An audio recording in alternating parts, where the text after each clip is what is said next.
Hallelujah. Blessed be God, Father, Son, and Holy Spirit. And blessed be his kingdom now and forever. Amen. While we're singing that joyful, wonderful song, Our God is Healer, Awesome in Power, I'm reminded that we've been praying in the last year or two for many people who've had serious illness. And just in the last week, we've had a lot of great testimonies of God's blessing. I'm just going on the latest that I've heard. It may not be fresh for today, but in the last week, Dr. Getty's doing well. She's had her surgery. When you have cancer, they have three main weapons: cutting, cooking, and poisoning. And she's had the cutting, and then she's had the poisoning, and now she's almost finished the cooking. So she's almost at the end of her 18 days of radiation. It's probably a tough journey, but we saw her last week, and she's doing really well. And so I'm really grateful for that. Yeti is very precious to us and to Mikal, and she has a very, very high chance of making a complete recovery. So we're keeping her in our prayers. And we've also, in the bulletin today on page 8, we've got two testimonies. One is from Professor Nick Groom. Nick has gone to the trouble of writing us a note. A year ago, Nick wrote to me and said, please ask the church community to pray for my mother, Mrs. Elizabeth Groom, because she has a tumour, a cancer in her throat. And, it's kind of very serious, and it's a serious kind of blood cancer, more serious than mine was. And so she's doing well, she's still alive, and Nick says, I want to thank the congregation for praying for my mother. She's completed her radiation, and the specialist is optimistic. We will know the results in 2 months. And his mother-in-law is also waiting for a second back surgery. There's also, we've been praying for Grace Ma, the wife of Bartholomew Ma, who was here a couple of years ago preaching when I was away. He was the vicar at St. Mark's, you remember? And Grace got a terminal cancer. It's actually the third kind of cancer that she survived in her life. And it was very dire, and we thought that's the end. And we saw Bartholomew on Friday night, and she's doing super well. And he said that God has been meeting them in every situation, providing for them, like Crystal and I went through cancer. The timing, everything has been provided, everything has fallen into place. And she's on a special cocktail of chemo, which is targeting her cancer. So it's still terminal, but she's now walking. Like, she has 3 cancers in her spine, and she's able to walk and function normally, basically. And she's getting the ports taken out, so she'll just be taking chemo pills, we think. So the point of sharing that Uncle Jimmy's, last time I heard, is doing okay. Alex, how's Uncle Jimmy? Is he still doing okay? Last time I heard, it was doing fairly well. So is Sharika here today? Loveland's here. How's Uncle Jimmy? He's okay. He's getting there. So we need to keep praying for Jimmy for full recovery. But he's a lot better than he was, and thank God for the surgery and the doctors. All of these things are in partnership with the medical profession, obviously. But we have seen a lot of blessings and healing. So we've been singing, Our God is Healer. And I just want to share with you that in our prayer meeting, we meet each week to pray. We are giving thanks because God is blessing a lot of people in our church who've been quite sick.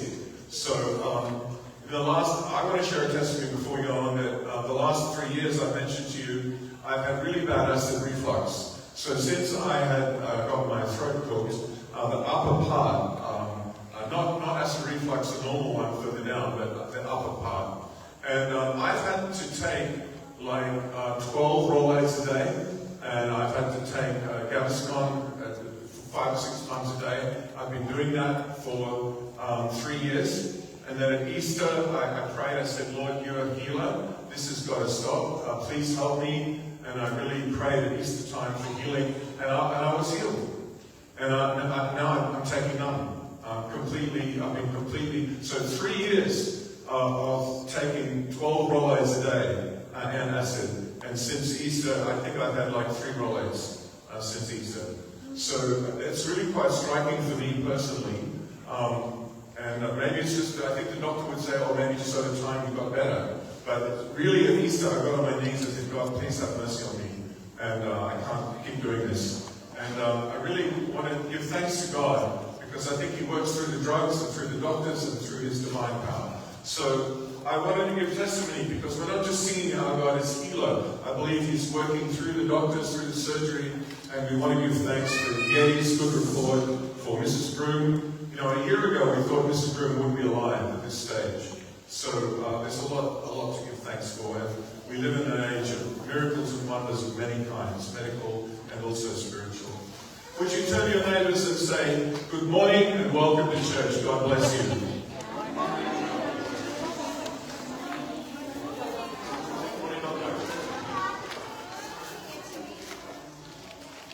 Alright, we're going to praise the Lord as we sing. We're going to sing one of the verses, which is one of the 12 stones today. One of the verses we'll be reading in our sermon study. God is able to make all grace abound to you. Amen? Let's sing it. If you know it, join in. If you don't, you can learn it.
You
abounding in good deeds makes me a friend.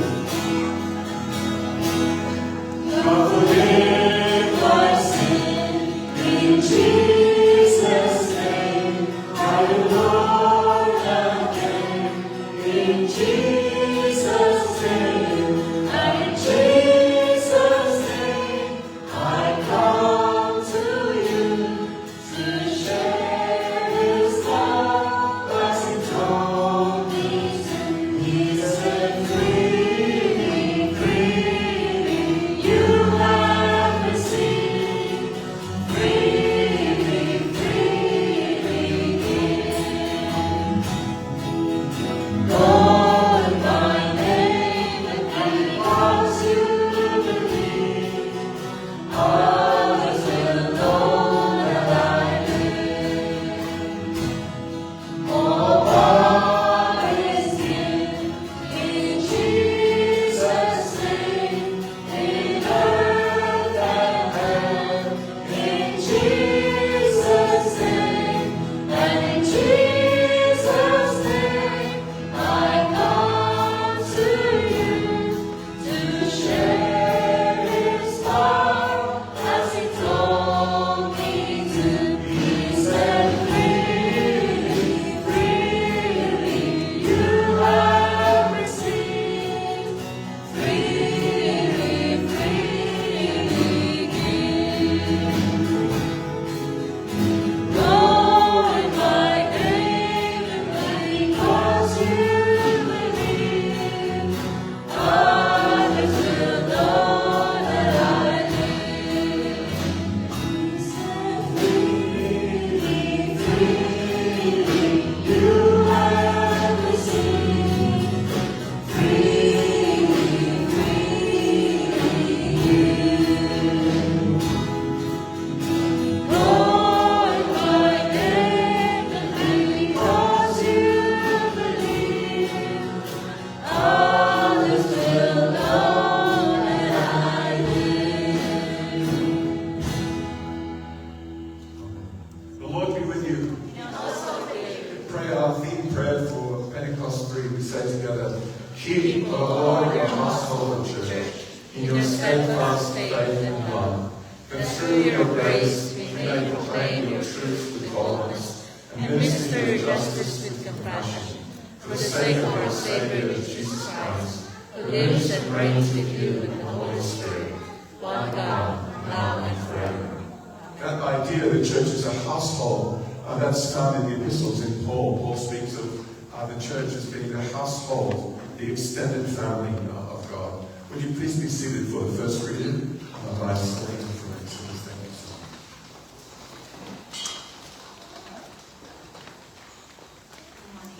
Good morning. The first reading from Exodus chapter 19, beginning at verse 2. The Israelites had journeyed from Rephidim and to the wilderness of Sinai, and camped in the wilderness. Israel camped there in front of the mountain. When Moses went unto God, the Lord called to him from the mountain, saying, Thus you shall say to the house of Jacob, and tell the Israelites, You have seen what I did to the Egyptians, and how I bore you on eagle's wings, and brought you to myself. Now therefore, if you obey my voice and keep my covenant, you shall be my treasured possession out of all the peoples. Indeed, the whole earth is mine, but you shall be for me a priestly kingdom and a holy nation. These are the words that you shall speak to the Israelites. So Moses came, summoned the elders of the people, and said before them all these words that the Lord had commanded him. The people all answered as one, Everything that the Lord has spoken, we will do. This is the word of the Lord. Thanks be to God. Thank you, sir.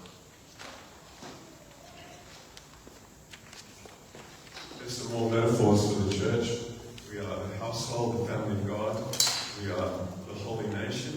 We are the royal priesthood. Let's join together in a portion of the psalm. It's quite short this morning. Psalm Psalm 100. Let's say it all together in unison this morning. It's on page 2 in your bulletin.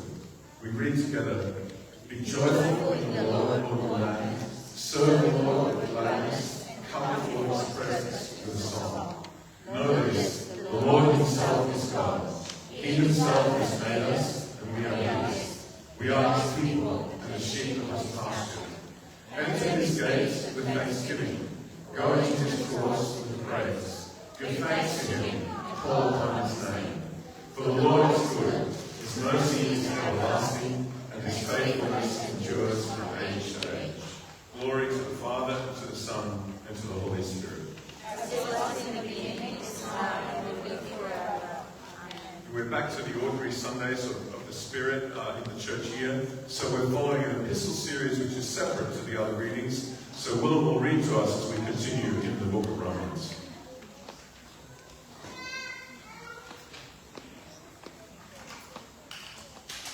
Good morning, church. Good morning. Today's episode reading is from Romans chapter 5, verses 1 to 8. Since we are justified by faith, we have peace with God through our Lord Jesus Christ, through whom we have obtained access to his grace in which we stand. And we boast in our hope of sharing the glory of God. And not only that, but we also boast in our sufferings, knowing that suffering produces endurance, and endurance produces character, and character produces hope, and hope does not disappoint us. Because God's love has been poured into our heart through the Holy Spirit that has been given to us. For while we were still weak, at the right time Christ died for the ungodly. Indeed, really, will anyone die for a righteous person? Though perhaps for a good person, someone might actually dare to die. But God proves his love for us, in that while we still were sinners, Christ died for us. This is the word of the Lord.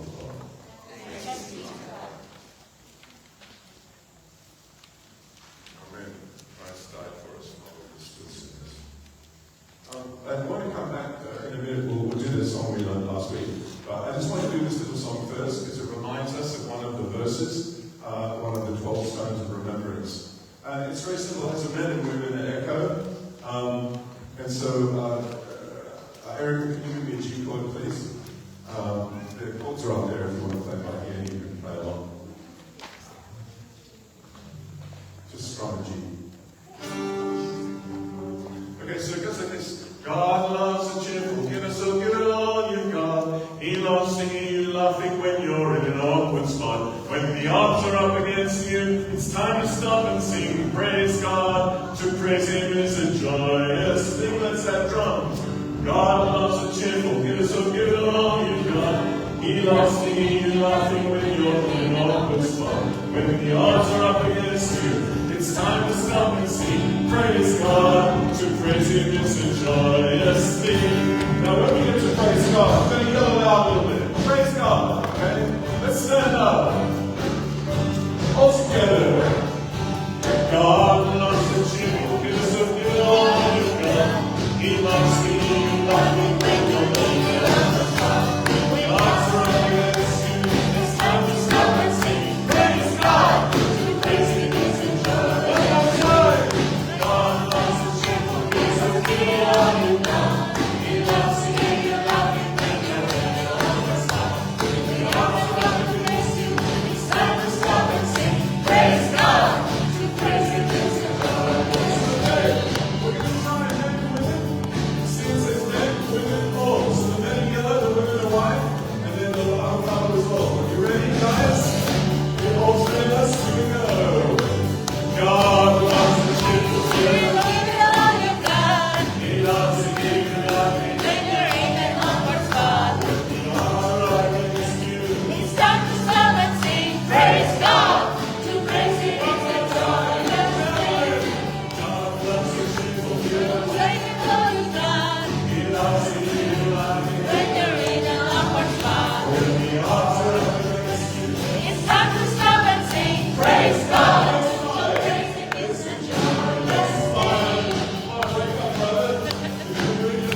Next slide, Abby.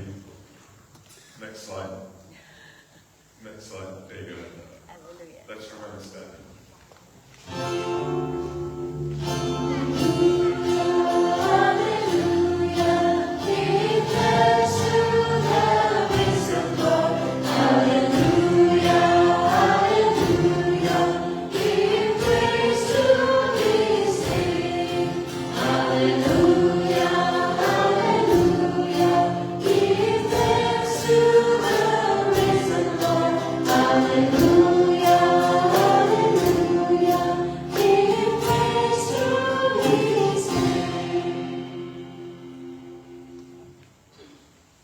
The Holy Gospel of our Lord Jesus Christ, according to St. Matthew, chapter 9, beginning at verse 35.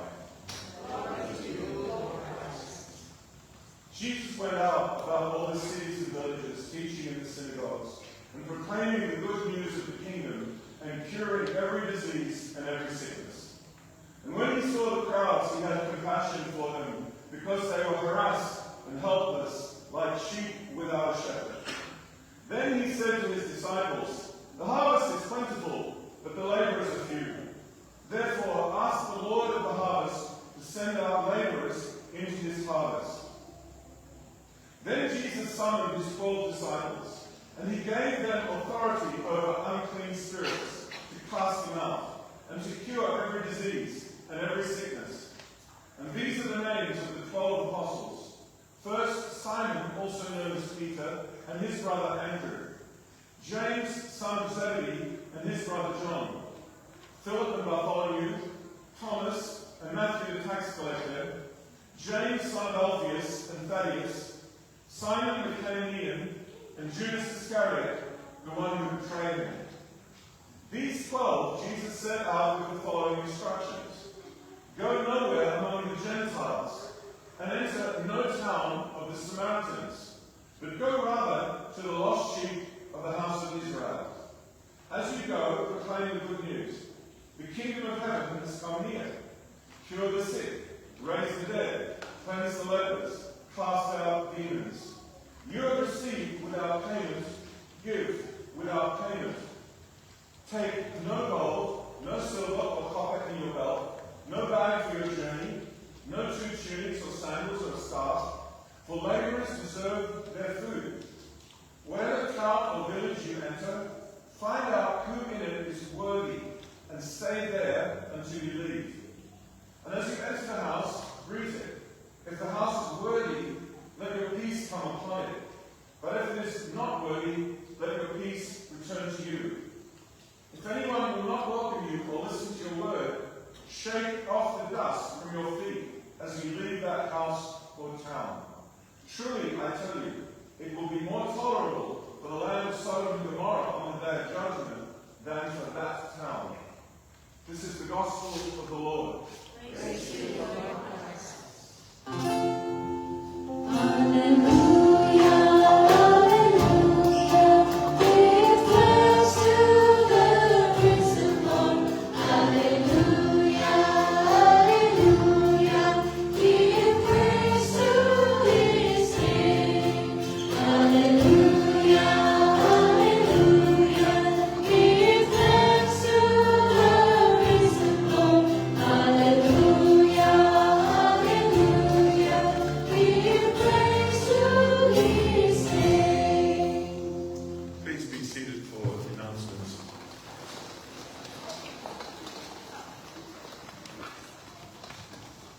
Well, it's a joy to see you all here. Thank you for coming to worship with us on a slightly soggy morning.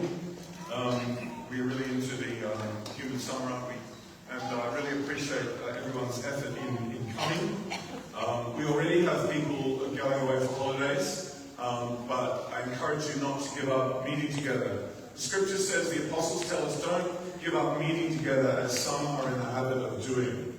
We see that all the time. People come for a while, and maybe they experience something of the love of Christ, and then they give up. Life gets a bit too busy or too difficult. And the apostles encourage us to continue to meet, and the church has done this down through the ages. We continue to meet to worship Christ. Now, I want to just remind you that today is the second part in the stewardship series of giving. Next week is the third and final part. Next week is also Father's Day, so we hope that fathers will come to church and come to worship with your families. I think the practice of skipping church and going for lunch is not a good idea. Fathers, you should set a spiritual example for your family and your children by bringing the family to church, worship together on Father's Day, get the gift from Sunday school or whatever it is, and then go off and have your Father's Day lunch. I commend that practice to you. I think it's always a Christian tradition. Father's Day and Mother's Day are not church, they're not church holidays, they're secular holidays. But I think the best way to mark them is by coming with your family to worship and then go for the celebration lunch for mother or for father. So I commend that. I don't know what your plan is. I don't mean to pinpoint anyone. I have no idea. But I encourage you to make that your family practice. Of course, you may have other fathers and grandfathers and so on and so forth. Also, then the next Sunday, the fourth Sunday, which is 2 weeks from now, we will have baptisms, Friendship Sunday. So there'll be some kind of Friendship Sunday testimony or message. It will not be part 4 of stewardship exactly, although there'll be some reference to that.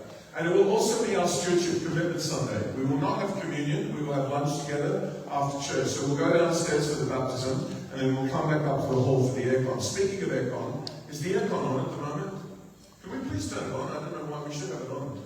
Who is feeling warm and humid? Is it only me? You're all good? Yes. It's only me. Troy, it's only me.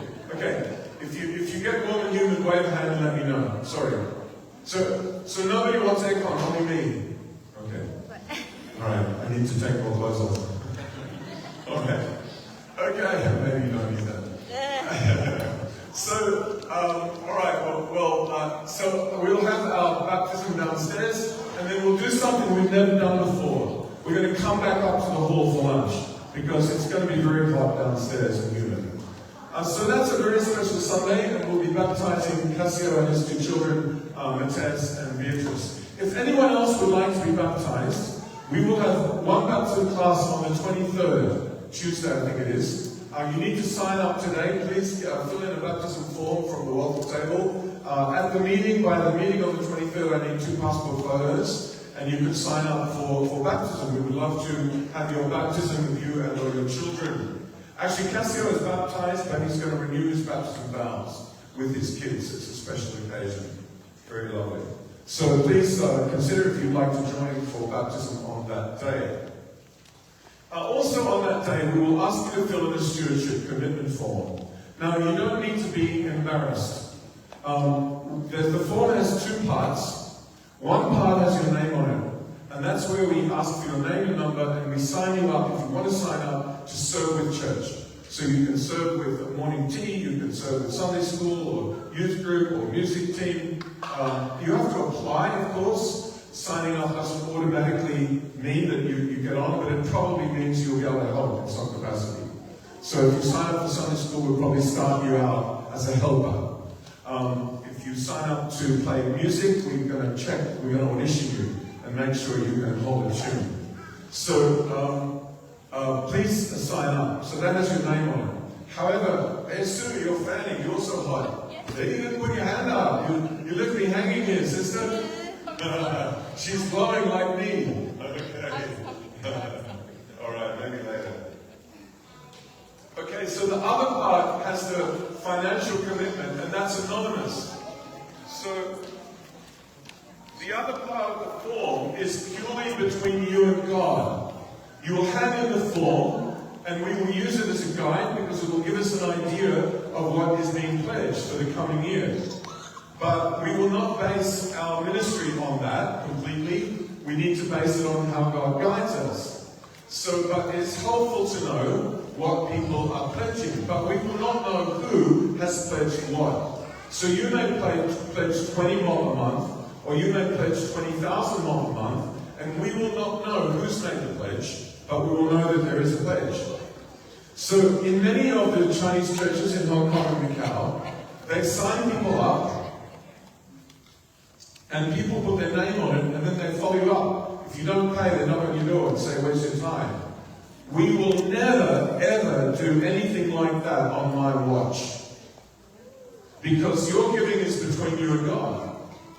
And you don't answer to me or to the church for your spiritual discipline. I don't come and knock on your door and say, are you praying in the morning? Are you doing this right in your Christian life or that? It's between you and the Lord. Sometimes people apologize and they say, oh, Pastor, I can't do this, or I can't come to church on Sunday. And I'm always very polite and I say, okay, thank you for letting me know, that's nice. But actually, I don't care and it doesn't matter. Because it's between you and God. I mean, I care, but it's between you and God. It's not between you and me. It's not your business with me. If you make a commitment to serve and then you don't serve, it's not me you have to apologize to, it's the Lord you have to answer to. The Bible says, fulfill your vows to God. It's Him we have to answer to. So we're not coming after you, it's private. It's private. And I think that's a wonderful thing. And we trust that God will provide. And He always has and He always does. Okay? So I hope you feel comfortable with that. And that will be in 2 weeks' time we will have the stewardship commitment. But we are asking you to make a commitment if you can for the coming year to help us for your own sake, for your own spiritual discipline. You know, if you never, there's a saying, if you aim at nothing, you hit nothing. If you never set a target, you're not going to go anywhere. So also in giving and in service, in our time, talent, and treasure, we need to set a target. What are we aiming for? All right. So that's the announcement for today. Also, we're looking for a donation for the lunch. It's about 10,000 to run Friendship Sunday lunch. Actually, normally, you know, I'm going to talk about this in sermon, but when we have Friendship Sunday, it's 10,000 for the lunch, and then we give an honorarium to the preacher of 1,000 or 2,000, and then there's a hotel if the preacher comes from Hong Kong or overseas. Friendship Sunday often costs us 15,000, easily, and the offering will be 3,000 or 4,000. So how does the math work? How do you get 15,000 out of 3,000 or 4,000? Well, obviously you don't. It's because there are people who are tithing. There are people in the congregation who are giving regularly and proportionally.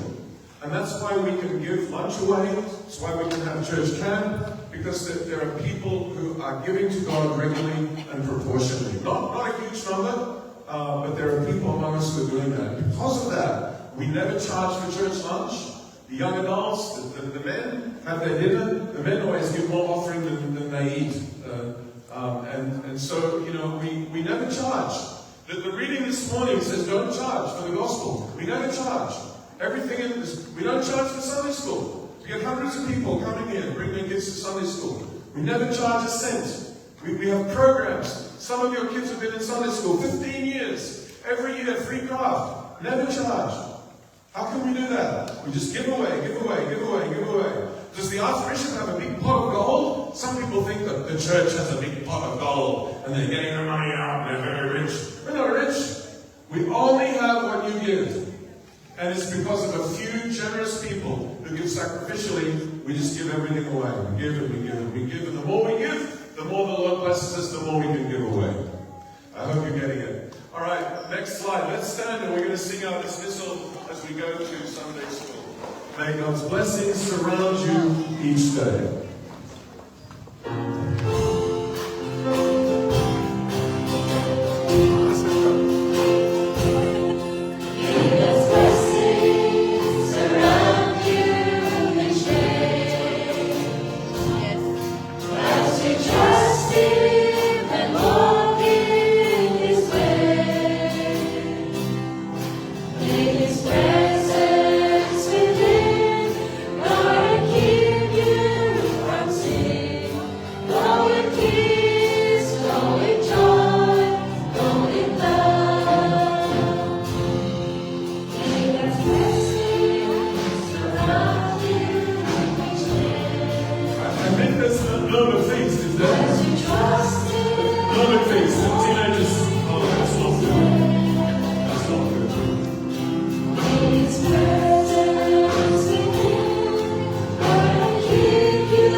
How many teenagers do you have? 1, 2, 3, 4, 5.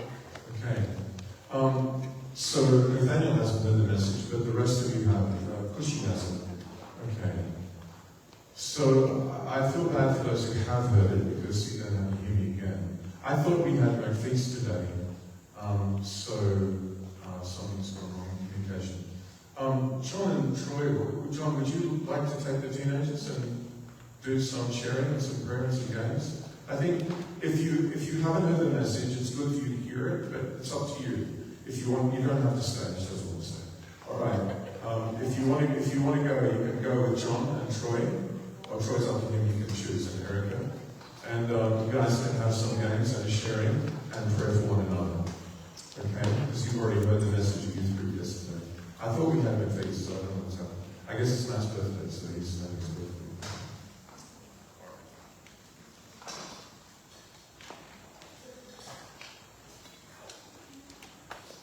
John, it's a challenge for you. You can do it. He's confident. All right, would you please turn with me in the bulletin to the sermon outline. You need a pen. Can I ask Chris, if anybody needs a pen, can you put a hand up? If you don't have a pen, we're going to be filling in the blanks this morning. And it's found on page 12. We're going to start in the bulletin.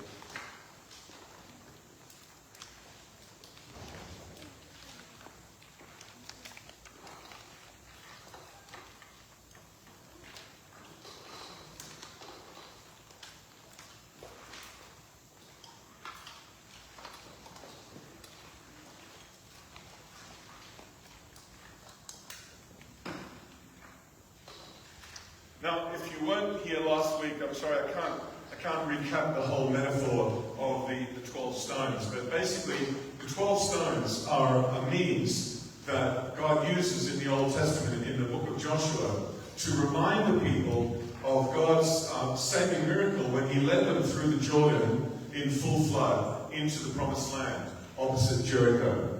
And when they had come through, it was a miracle. The Lord stopped the river flowing upstream 16 miles to a town called Adam. The biblical account is very specific. And because of that, we actually know what happened. It happened again 3,500 years later, in 1927, that the river stopped flowing. And it stopped again exactly at Adam, as the biblical account in Joshua says. And we know now that the reason it happened is because of a tectonic shift. There was a slip in the land upstream at the town of Adam. And that caused a blockage, a damming of the river. And so, there are two reactions to that story of the 12 stones. One is that probably for generations people have read it and said, oh, it's a fairy story. But actually it's not a fairy story, it really happened. But then when they know why it happened, they might say, oh, well, it's not a miracle. But I would say it is absolutely a miracle because they had to get several 100,000 people lined up on the east bank of the Jordan, ready to cross when the river was in full winter flood with the snow melt coming down off Mount Hermon. It would have been maybe up to a kilometre wide, maybe a foot or two deep of icy, freezing, rushing water. And God brings them to the edge of this impossible barrier. And he wants them to know that he is the Lord. And he wants them to know that Joshua is his man, and that he's the right leader for them at this time, that they can trust Joshua, and that they can trust God. And so he tells them to send the priests into the water with the Ark of the Covenant, about 600 meters ahead of the people. And as they go into the floodwater and they stand in the edge of the river stops flowing immediately. And as long as the priests stand in the middle of the watercourse, holding the Ark of the Covenant, the river dries up. And the people are able to cross over to near Jericho, a little village called Gilgal. And they're able to cross the Jordan in full flood in winter. So it's really a remarkable story. And if you read Joshua 3 and 4, it's not very long. You can read the story. And it tells you that the people were in awe of Joshua for the rest of his life, of his leadership, because they really knew that God was with him because of this great miracle. And the Lord tells Joshua to get 12 stones and to put them at Gilgal as a marker, a memorial for the 12 tribes of Israel, that God brought the 12 tribes over safely through the flood. Of course, this is reminiscent of Moses bringing the Israelites through the Red Sea and escaping from the army of Pharaoh.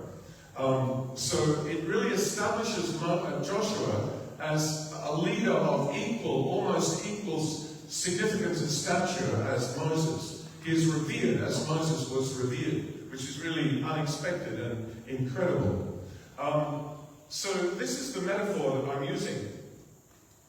That God used this method to remind them, because we forget. Now, scholars say that the book of Joshua was probably, I don't know how they figured this out, but the biblical scholars say they believe the book of Joshua was written about 700 BC.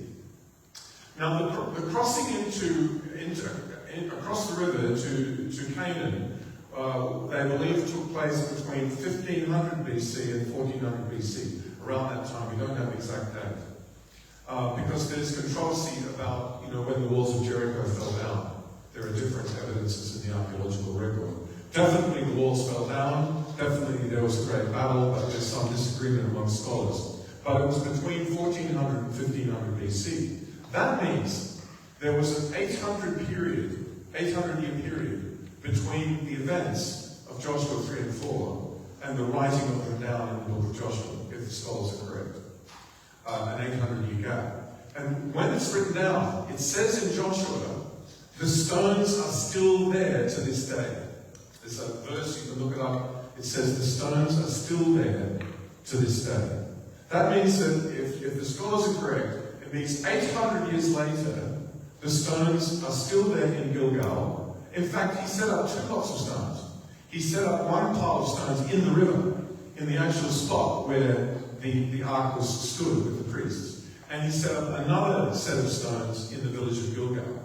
We know from the biblical account that the Israelites later began to idolize the stones. So as human beings do, the stones were there to remind them to worship God. And after a while, they started to worship the stones. Isn't that funny? And Gilgal became a center of pagan cultic worship. And later on, the prophets had to rebuke them, because instead of seeing the stones as a reminder of the goodness and the salvation of God, they were worshipping the stones themselves, and Gilgal became a center of cultic worship. So there's a warning for us there. But anyway, this morning I'm asking you, what do the stones mean? The stones are the 12 Bible verses. So let's recap last week. We had last week was brought to you by the letter W, and the first. I'm not throwing chocolates, unfortunately, I'm sorry, but the first stone was a what? Warranty. A warning. A warning from Moses, from the book of Deuteronomy. Deuteronomy is where Moses recounts the law back to the people. Before when they enter the promised land, before he dies, he goes over the law again. So Deuteronomos means the second law. He gives the law again.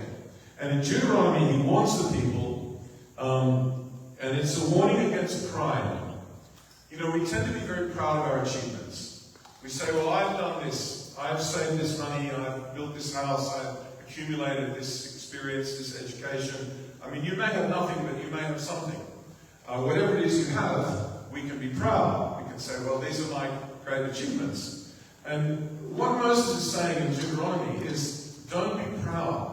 Remember that it's God who gives you the ability to earn. It's God who gives the opportunity. It's God who gives you the privilege, if you have privilege. It's God who gives you the skill and the strength and the intelligence and the chance to earn wealth and indeed to better yourself and to get all the blessings of life. When you're young, you feel like, I'm never going to get anywhere. I remember in my 20s, I had nothing to my name. And I saw people who had their house and their savings, and I thought, that's never going to be me. And of course, as time goes by, you do better in your job, you get a promotion, inflation goes up, and maybe you can buy a home, and you can do some savings, and then by the time you get to 65, you're like, oh, okay, I'm not doing too badly after all. And it's easy to feel proud and say, well, look what I've achieved. But we all know that it's not just because of us that we are in the right place at the right time, or we have friends who help us, or in Asian society you often have parents who help their kids to get ahead in life. And so there's a warning from Moses against pride. When it comes to giving, do not say, my power and the strength of my hand have produced my assets. but remember the Lord your God. It's He who gives you the ability to produce wealth, and so confirms His covenant, which He swore. Part of the covenant was that God would provide for them. They would keep the law, they would worship Him and be faithful, and He would make the crops grow, and He would bless them, and every man would be under his own vine, drinking his own wine. So that's the first stone. It's a warning against pride. The second stone comes from King David, and it's a word of wisdom. It's a word of wisdom from King David, and it's from the story when David wanted to choose a site for the temple. The first temple was going to be built by his son Solomon, but David had built his own house, and he felt convicted that there was no house for the worship of the Lord. They were still meeting in the tent, in the sanctuary. There was no house established for the worship of God. And so David wants to buy a high place, which is the threshing floor, the farm of Araunah, or Onan, the Jebusite. He was a Canaanite. The Jebusites were the former occupiers of Jerusalem. They had been conquered famously by David and his soldiers. And Araunah was a faithful, although he had previously been an enemy, he was now a God-fearer, and he was a member of the kingdom. He was respectful and loving and honored the king. So the king came to him and said, I want to buy your farm, and it's going to be where we will build the temple of the Lord. And being a good man and loyal to the king and a God-fearer, Onan says, I will give it to you for free. I want to make my family will have the honor to donate a piece of the farm to the worship of God. He was a good man. But David gives a very unexpected response. You would think, again, that David would say, oh, thank you so much. Thank you for your donation to the parish council, giving us a nice piece of land to build a church. Oh, that's such a blessing. Instead, David says something completely unexpected. He says, no. What? No. You don't want free land? I insist on paying the full price. I will not take for the Lord what is yours, or sacrifice a burnt offering that costs me nothing. Araunah was a good man, but David was also a good man. David didn't want to give God something that cost him nothing. Now, he was wealthy, he was the king, he had resources, but he wants to pay the price, and not half price. He doesn't want king discount. He wants to pay the full price. Sometimes in the church, people will offer to help with something in the church from their business, maybe aircon or something, and they will say, oh, we'll give a discount. I always say, no, we will pay the full price for the ministry, out of the offering of the church. Maybe you disagree. It doesn't happen very often, so you don't need to worry. But occasionally that's happened. I say, no, we will pay the full price. Because I don't want the church member to be disadvantaged by doing business with the church. I want them to do business with Help Us Again. And also, I want the church to pay the full price for the things we use to worship God. So maybe I'm wrong about that. You can tell me. But it doesn't, like I said, it doesn't happen very often. It's happened once or twice. But I don't want our church members to be out of pocket. I want them to give in the offering. If you want to give in the offering. I always say, don't give in kind. Don't give in kind. Give in the offering. Now, some people can only give in kind. Giving in kind means giving service or giving food. That's fine. That's fine. We value that so highly. But that should not be a substitute for giving financially, for giving our tithe, our offering to God. Very often people will give in kind so they don't have to give money. Then they feel, I don't have to give money. I gave some sandwiches. No. The sandwiches is over and above. We should give our offering to God. It's not, giving in kind is not an excuse that says, oh, you don't have to give to God. No. So the second stone is a word of wisdom. He's saying that giving should cost us something. And we have examples of this in the scripture, in the story of the widow's mite. Jesus said that the poor woman who put in 2 copper coins, or a copper coin, the smallest coin, the lepton, she gave everything she had. It's her last resources in the world. And Jesus said she has given more than all the rich people offering money into the offering and blowing trumpets for themselves. Okay. So the third recap is the third stone is the word from the Lord Jesus. Nothing is higher than the word of the Lord Jesus. That's why we read the gospel from the center of the church, because we value the words of Jesus above all else. And Jesus' words are quite shocking. Jesus enunciates what I call the law of reciprocity. The law of reciprocity. He says, give and it will be given you. Give and it will be given you. Good measure, pressed down, shaken together, and running over. Give and it will be given you. When you give to the Lord. Shaken together, running over, will be poured into your lap. That's your lap, that's your handbag. For with the measure you use, it will be measured to you. This is reciprocity, measure for measure. So Jesus is saying, the degree to which you receive from God is determined by you. You want to receive blessing from God, he says you give blessing. Now, you may give in time, you may give in talent, you may give in service, you may give financially, you may give in kind. But whatever you give, you may give love, you may give forgiveness, you may give service, you may give prayer. But Jesus says, whatever we give, God will give back to us in kind. And he will give measure for measure. If we give generously, he will bless us generously. And this has been my experience in the Christian life. You know, when I came to this church, I had a secret agenda to subvert the finances of the church. I'm subversive. And you know what my subversiveness consists of? Giving stuff away. From day one that I came to the church, I began to say, let's give stuff away. Let's give free lunch. Do you know when I came to this church?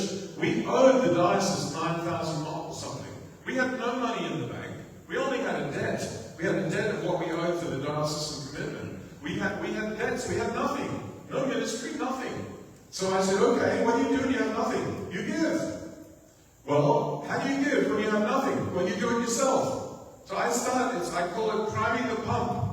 Prime the pump, I give, you experience the giving. You're blessed, you're joyful, so you give.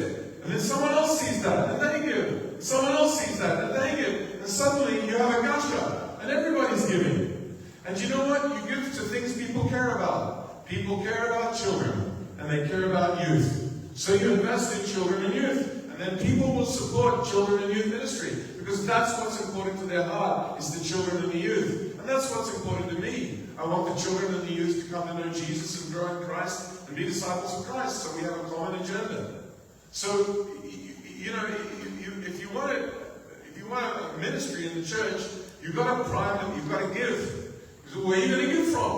Out of your own pocket. You give yourself. That's how you start. And then other people see it and they think, oh, I want to give too. And then the river of giving begins to flow. Jesus says, give and it will be given you.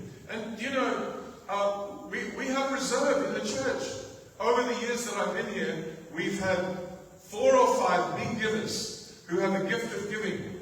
And they give maybe 20,000, 10,000, 30,000 a month. So that over the 18 years I've been here, generally speaking, half of the giving of the church comes from 98% of the church. And the other 50% comes from 2 or 3 or 4 people. Now, they're no different to the rest of us, they just have better income. But they're people who have the gift of giving. Now, not everybody who's wealthy does that. I'm sure we have wealthy people who don't do that, but we have always had a few wealthy people who more than tithe, or who at least tithe, give 10% or more. 10% is an Old Testament standard. I'm not saying you have to tithe, but there are people who give generously. You know, how do you think we can run church camp, which costs the church council 150,000 more? How can we do that? Well, you know, we have offering, we have 3,000. Like I said, we have Friendship Sunday. It costs us 15,000 just for lunch and the speaker, and the offering is 3,500. How do you do the math? We do the math because of those 3 or 4 people who give generously. So that puts us above our commitments, so we can be generous. So we have anniversary lunch. Did you pay for this? It's free. We have Friendship Sunday lunch. It's free. We have young adults and youth and Filipinos. Every week the youth have been eating pizza for 15 years. That's a lot of pizza. 15 years worth of pizza every Saturday, or burgers, or KFC, or Ali Manny's cooking is the best. That's the one we love. Whatever it is. And how do we do that? We just give away. Do you know, every week we spend about 300 on snacks apart from the pizza. Pizza is maybe 1,000, maybe 300 or 400 on snacks. You're talking up to 1,400 or 1,500 a week. What's 1,500 times 52? 70,000 something. I don't know. I'm not good at math. If I came to the church council when I came here with a debt owing 9,000, I said, hey guys, we're going to give 75,000 a year just to feed the youth snacks. They would have slapped me upside the head and kicked me out of the room. Hello? Hello? If I'd come to them and said, we're going to have Friendship Sunday lunch every week, and we're going to give $15,000 worth of ministry away, and not going to charge people a penny, church council would have shot me. So I don't tell them.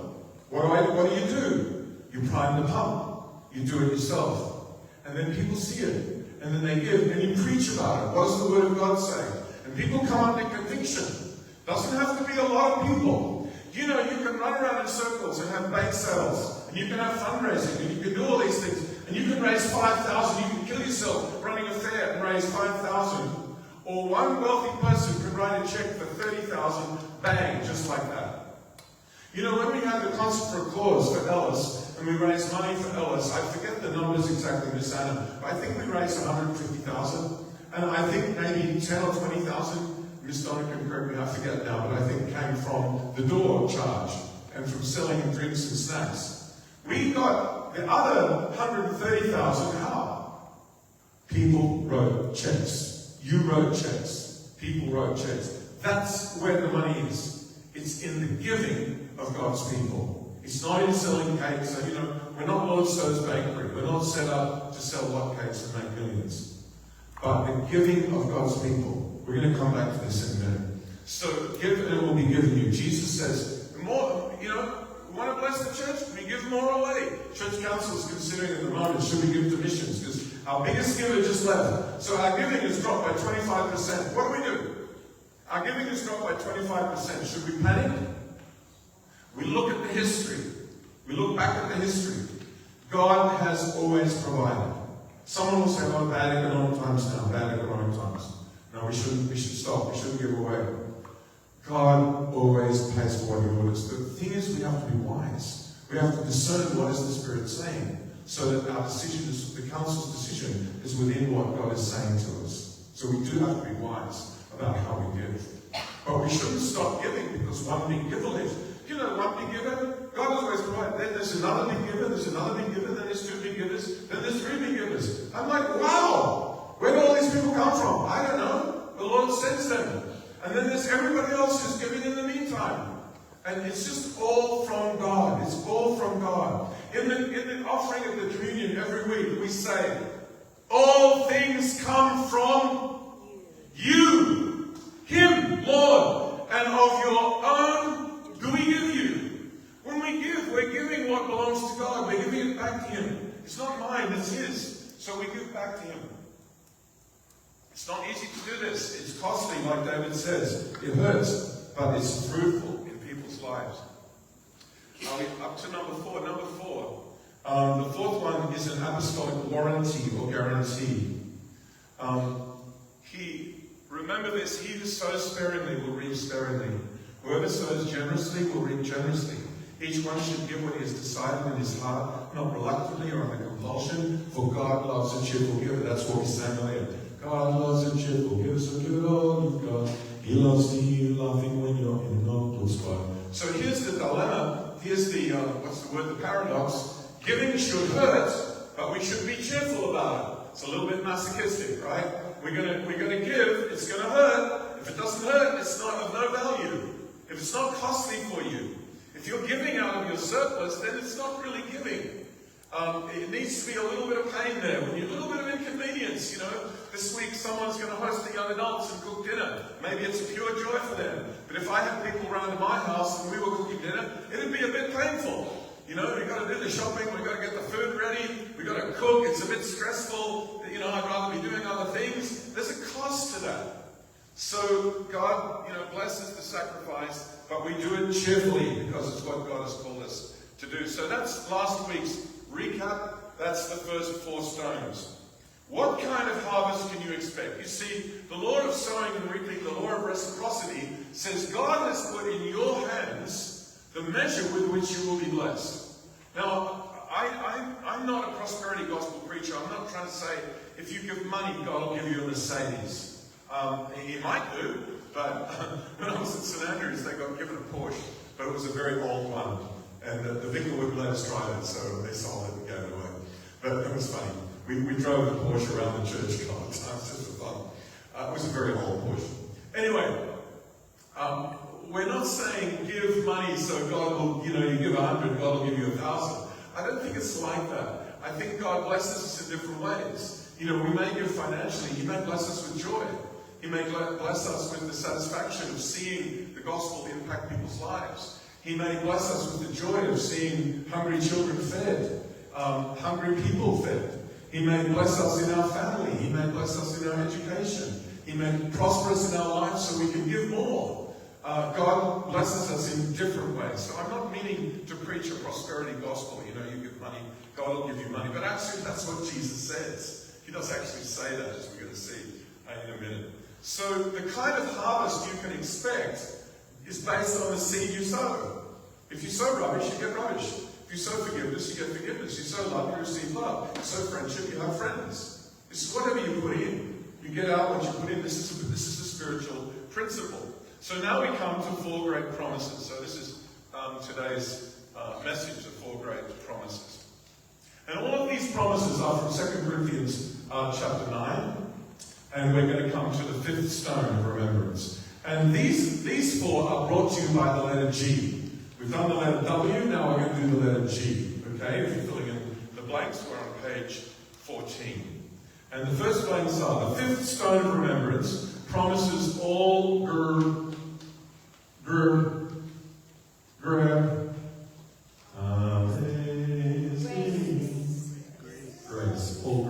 Grace means a blessing, a gift that we don't deserve. And this is all grace. So this is a lot of blessing that we don't deserve. This stone promises all grace for every good work. All grace for every good work. There's 2 versions here, RSV and NIV.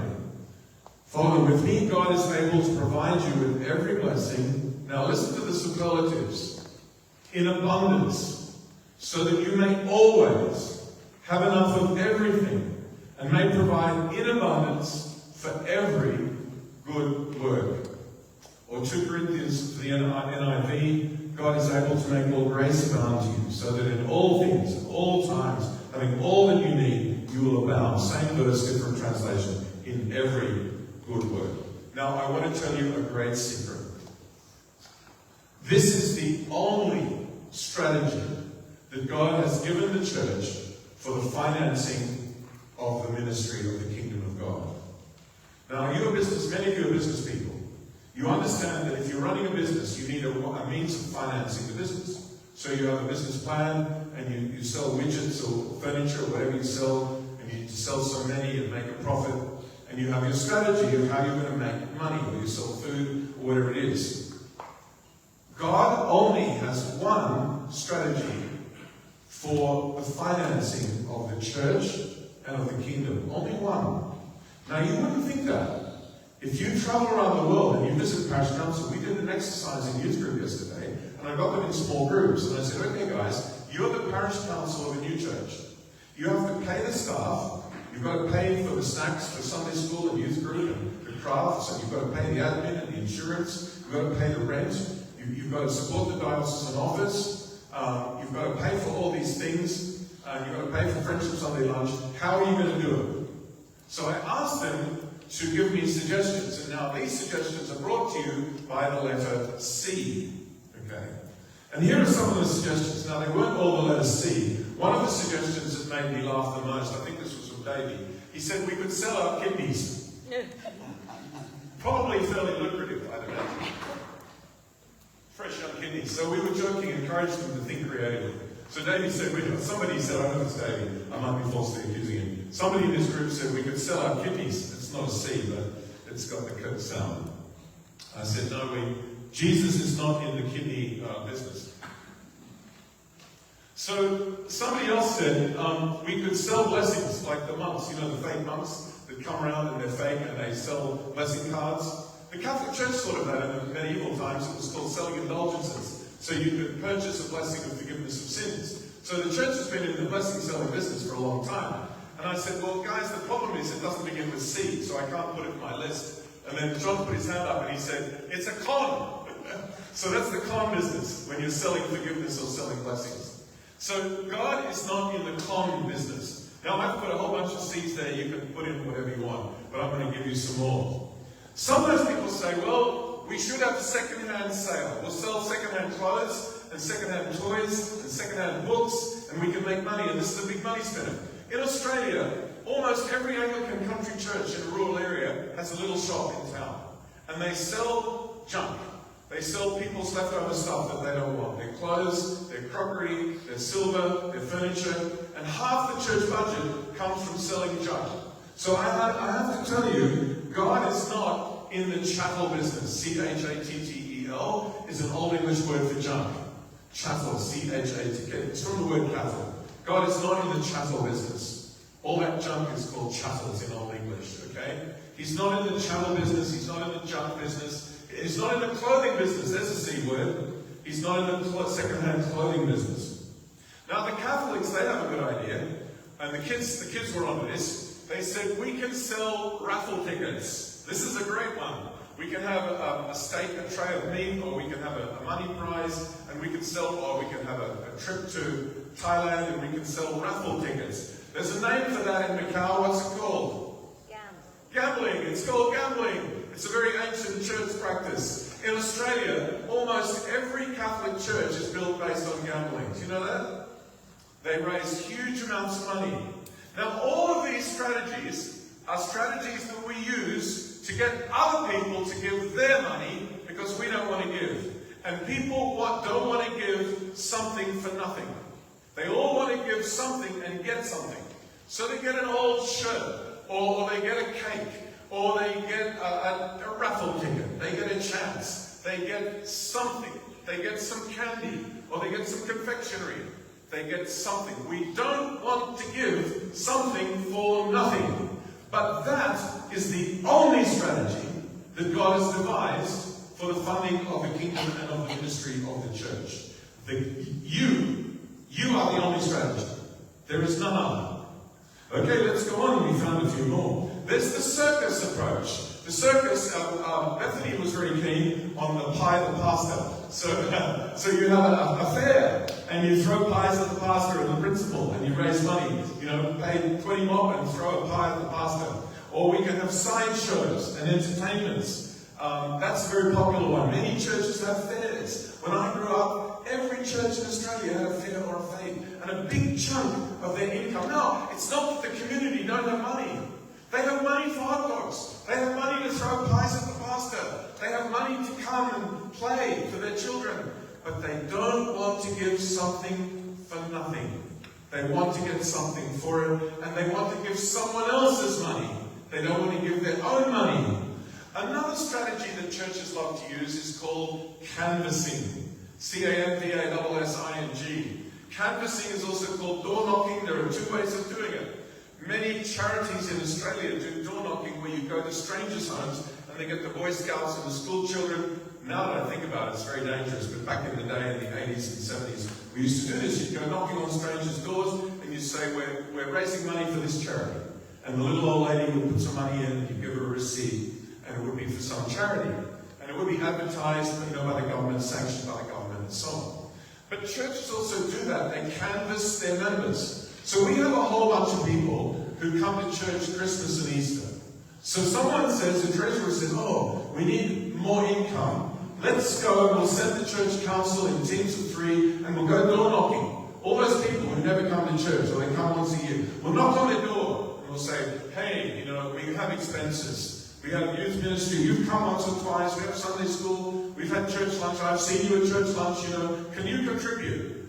And if everybody gives us 500, we can cover the budget. That's called canvassing.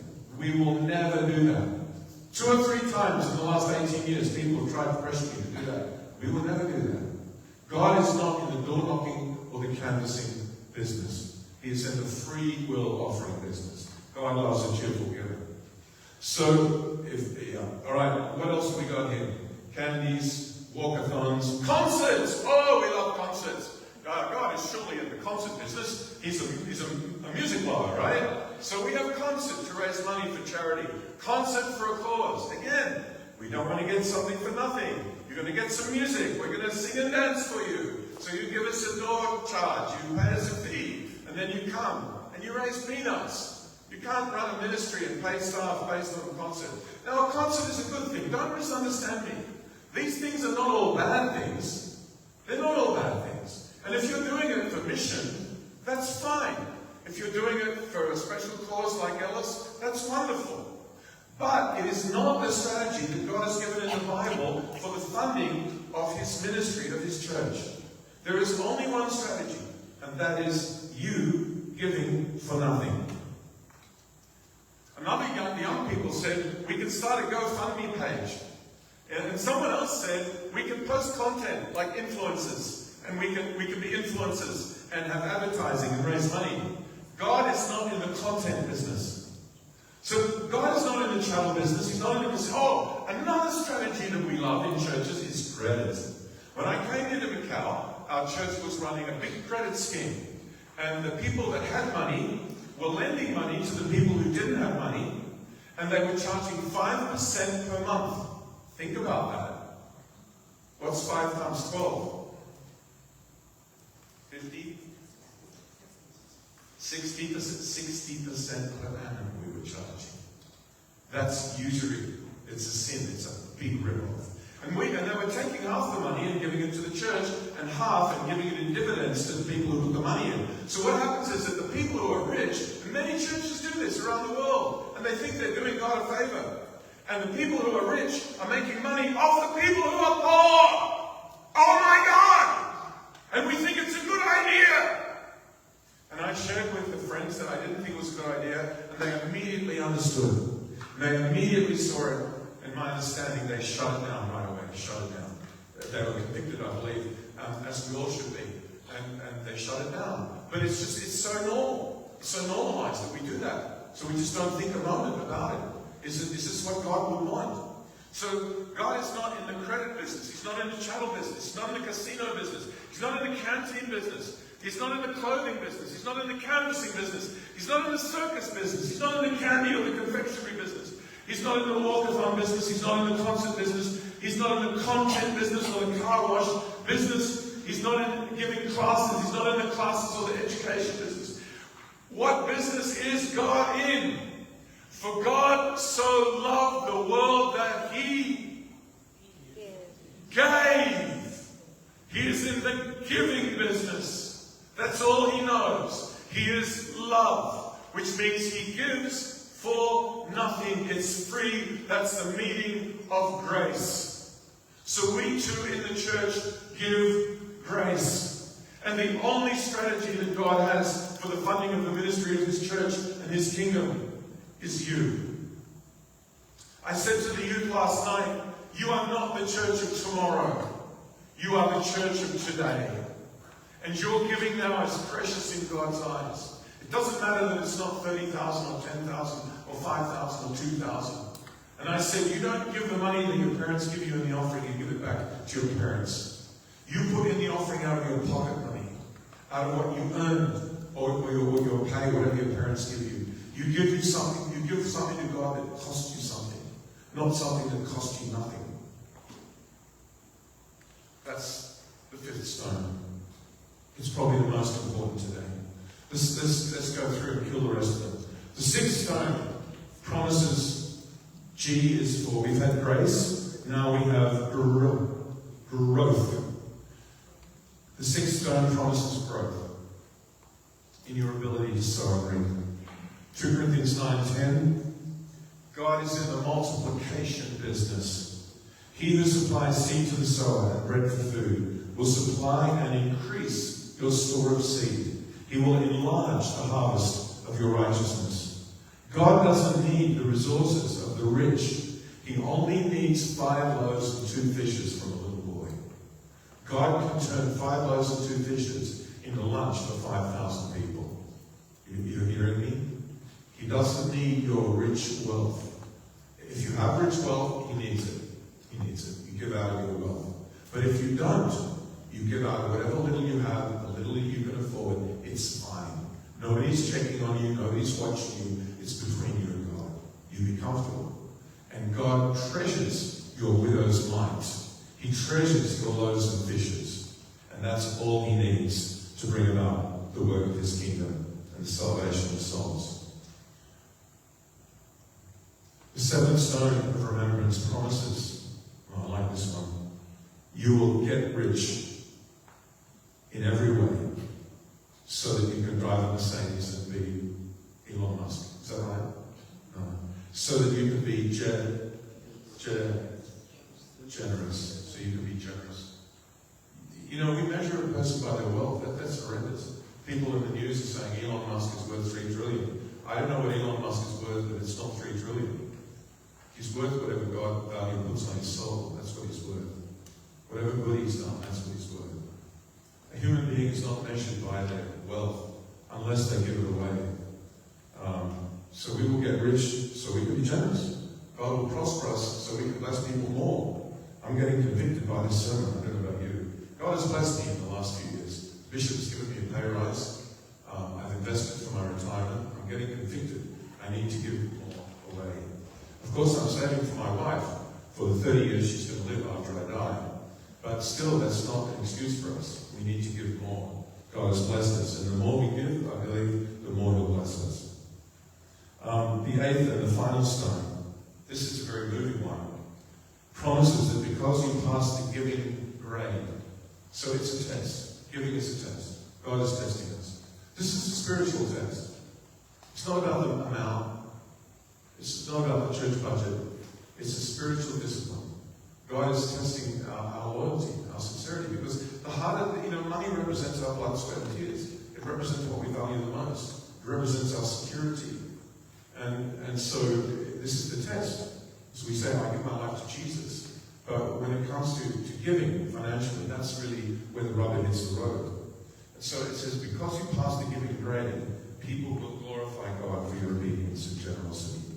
2 Corinthians 9:13. Under the test of this service, you will glorify God by your obedience in acknowledging the gospel of Christ. Or the NIV says, because of the service by which you prove yourselves, men and women will praise God for the obedience that accompanies your confession of the gospel of Christ, for your generosity in sharing with them. Do you know, I think this is just so true. There are so many times in our church life when we never leave anyone behind. We never say, oh, you're poor, you can't come for lunch. We never say, oh, you can't afford it, you can't come for anniversary dinner. We are all in this together. And this is a policy that we have. Everybody can eat at the table. Everybody can share in the blessing. And you know what? I think this results in great joy. You know, when we have church camp, there's great joy. All weekend, people are full of joy. People are full of joy. They're enjoying the grass, they're enjoying the sunshine, they're enjoying the speaker, they're enjoying the program. Do you know what? There is a person in the background who is not there on the weekend, who is working long hours because they donated the tithe that enabled us to pay for the church camp. And that person is not there. But their sacrifice, their sincere sacrifice, because they're convicted about these scriptures. They listened to this sermon a few years ago, and they were already convicted. They grew up in a giving Christian family. They were already convicted. They were more convicted with this sermon series, and they want to give to the ministry of church.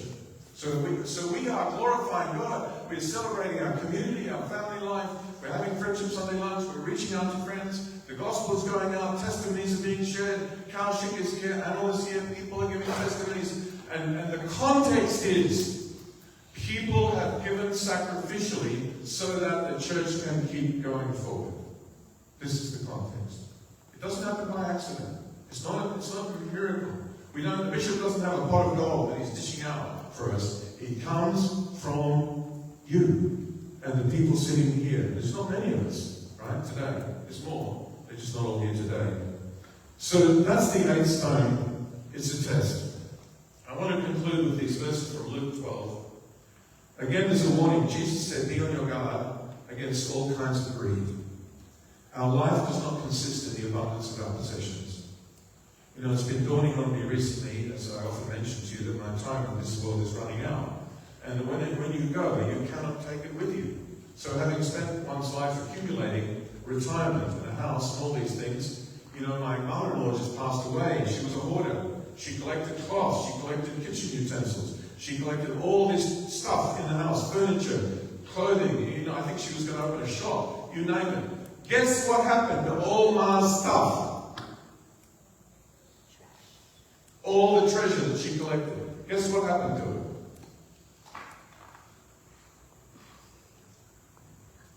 Out the door, on the tip. Neighbours can take what they want. Neighbours don't want it. It's junk. We collect so much junk. And when you're gone, maybe your kids will get it, that ungrateful bunch. God bless them. Maybe someone else will get it. You can't take it with you. Jesus says, use it while you have a chance in this life to be a blessing for others, to extend the kingdom, to help the poor, to feed the hungry, to support the ministry, to support the preaching of the gospel, support the Christian education. Jesus says, use it while you can, because we're all going to lose it. And then lastly, Luke 12, 19 to 20. I say to myself, this is the fool, the parable of the rich fool. The fool says to himself, Self, you have plenty of good things laid out for many years. Take it easy, eat, drink, and be merry. But God said to him, You fool, this very night your life will be demanded from you. And then who will get what you have prepared for yourself? Sobering words. Friends, how are you managing your life and resources? This is important. One day we will give an account of what we did with our time, our talent, and our treasure. We will have to give an account. So as we close today, the fifth stone promises all grace for every good work. The sixth stone promises growth in your ability to sow and reap and to give. The seventh, if you haven't seen it, you keep praying for it. The seventh stone promises you will get rich so you can be generous and help people more. The eighth stone says if you pass this test, people will glorify God. That means the gospel will go out and have credibility. You know, the early church thrived because Christians set up farms to feed the hungry. Christians bought slaves out of slavery and set them free, they emancipated them. Christians set up leprosariums for lepers and hospitals and orphanages. It cost them. And these were the reasons why the Roman Empire was converted from paganism to follow Jesus. Because they saw the love of the church. But somebody paid for that. So the only strategy that God has, the bishop doesn't have a secret cash that he's dishing out to us. Well, he might actually, but he's not dishing it out to me or to us. It's you. Would you turn to somebody near you, look them in the eye, shake their hand, give them a hug, and say, it's you. You're the only solution. It's you.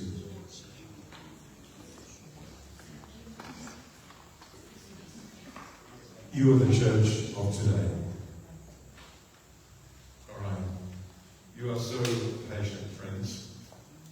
These things are important, and thank you for letting us take the time to talk about them. Let's go through Abby to the creed. We just have the verses up there. Keep going to the creed. Let's stand and we'll affirm our faith as we do in the words of the Nicene Creed. We declare together we believe in one God, the Father, the Almighty, maker of heaven and earth, of all that is seen and unseen. We believe in one Lord Jesus Christ, the only Son of God, eternally begotten of the Father, God from God, light from light, true God from true God, begotten and unmade, of one being with the Father. Through him all things were made. For us and for our salvation, he came down from heaven. By the power of the Holy Spirit, he was incarnate of the Virgin Mary and became man. For our sake he was crucified under Pontius Pilate. He suffered death and was buried.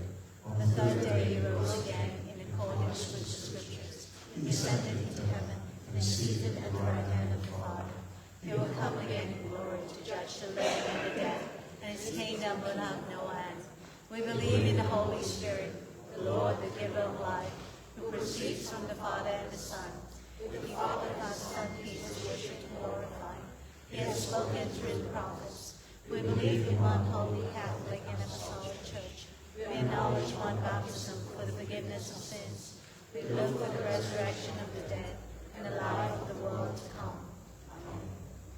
Please be seated as we say these intercessions together. Thank you, Abby. Father, we pray for your holy Catholic Church. That we all may be one. Grant that every member of the Church may truly and humbly serve you. Your name may be glorified by all people. We pray for all bishops, priests, and deacons, especially our Archbishop Andrew. That they may be faithful ministers of your word and sacrament. We pray for the leaders of the world at this time, especially for peace in places of war. And we pray for all who govern and hold authority in the nations of the world. That they may teach justice and peace on the earth. We pray for ourselves, Lord, give us more grace to do your will in all that we undertake. That our works may find favor in your sight. We continue to pray for the sick, for Dr. Yeti, for Jimmy, for Ellis, for others known to us in Bulletin's Bay who are sick or in trouble. Have compassion on those who suffer from grief or trouble. That they may be delivered from their distress. We give thanks for our loved ones who've gone to be with the Lord. Give to the departed eternal rest. That light and peace be upon them forever. And we praise you for all your saints, your holy ones, who have entered into joy. May we also come to share in your heavenly kingdom. Just take a moment of silent prayer to pray for any particular people or needs that are on our heart at this time. Just take a moment of silent prayer.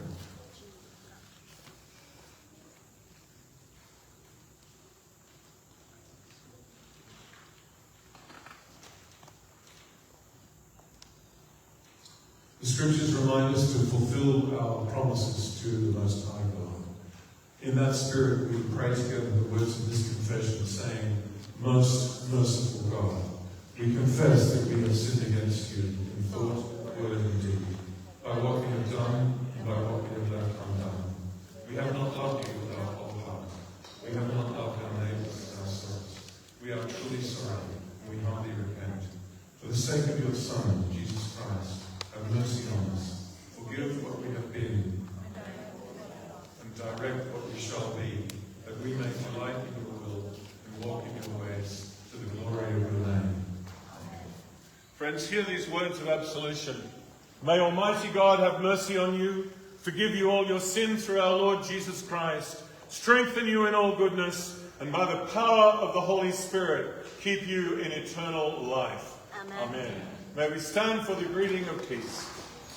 We are the body of Christ. His Spirit is with us, The peace of the Lord be always with you, friends. and also with you. Let us greet one another with the peace and the blessing of Christ.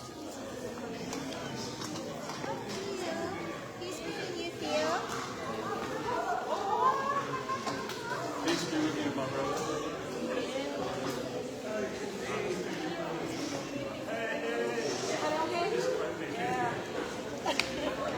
Oh, sure.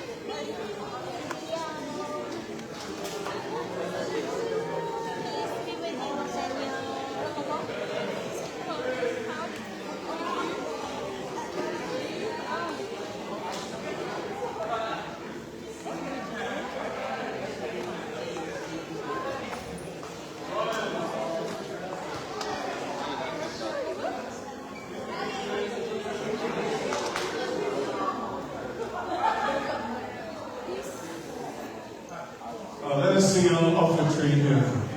Thank you. Touching heaven, changing earth. If you know the actions, you can do them.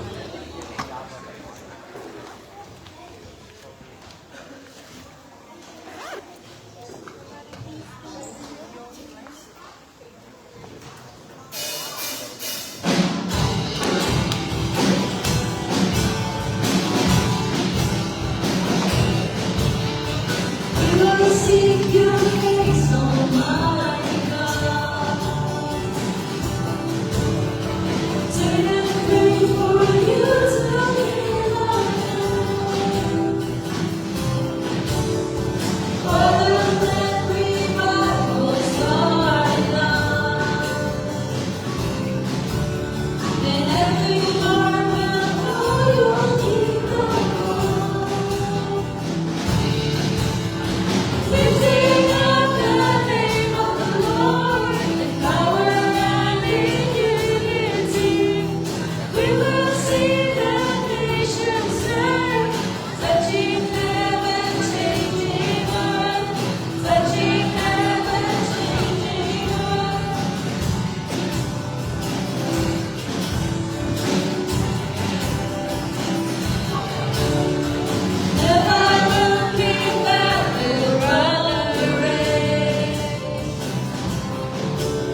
is right to give him thanks and praise. All glory and honor, thanks and praise are yours now and always. Lord, Holy Father, mighty Creator, ever-living God. We give thanks and praise for your Son, our Saviour, Jesus Christ, who by his death on the cross on Good Friday, and rising to new life on Sunday, has offered the one true sacrifice for sin and obtained an eternal deliverance for his people. Therefore, with the whole company of heaven, we proclaim your great and glorious name, forever praising you and saying, Holy, holy, holy Lord, God of power and might, heaven and earth are full of your glory. Hosanna in the highest. Father, we pray that we who receive these your gifts of bread and wine, according to our Saviour's word, may be partakers of his body and his blood.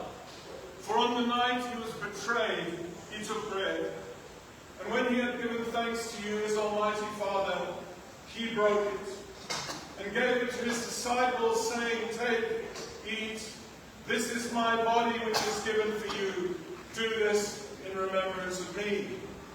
Likewise, after supper, he took the cup of wine, and again, giving you thanks, he gave it to his disciples, saying, Drink from this, all of you. This is my blood of the new covenant, which is shed for you and for many, for the remission of sins.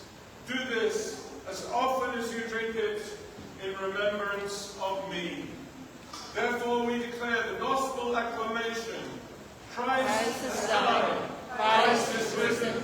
Christ will come again. And we pray, Sanctify these gifts by your Holy Spirit, to be for your people, the Father and God on the Son. We offer our prayer and praise, Father, in the fellowship of the Holy Spirit, through Jesus Christ our Lord. blessing and honor and glory and power are yours forever and ever. Amen. As our Saviour taught his disciples, we are confident to pray, Our Father in heaven, hallowed be your name. Your kingdom come, your will be done on earth as in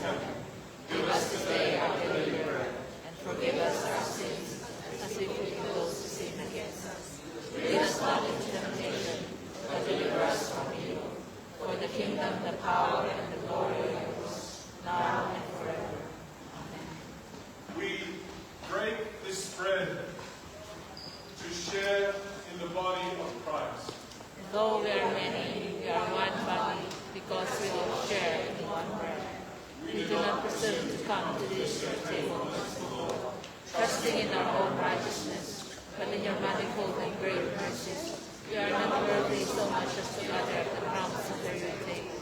But you are the same, Lord, whose nature is always to have mercy. Grant us, therefore, gracious Lord, so to eat the flesh of your dear Son, Jesus Christ, and to drink his blood, that we may evermore dwell in him, and he in us. Amen. Dear friends, the gifts of God for the people of God, his body broken and his blood shed without price for us. Let us take them in remembrance that Christ died for us and feed on him in our hearts by faith with thanksgiving. This is an invitation. As usual, we do invite you to join with us at the Lord's table today.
things come from you, and of your own do we give you. We pray together. Eternal God, Heavenly Father, you have graciously accepted us as living members of your Son, our Savior, Jesus Christ, and you have fed us with spiritual food in the sacrament of his body and blood.